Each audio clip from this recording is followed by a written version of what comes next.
మనసులో భయాలన్నీ మరిచిపో, మగతలో మరో లోకం తెరుచుకో, కలలతో ఉషా తీరం వెతుకుతూ నిదలతో నిశారాణి నడిచిపో.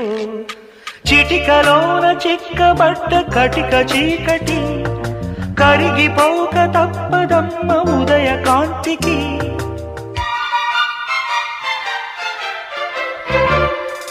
జామురాతిరి జాబిలమ్మ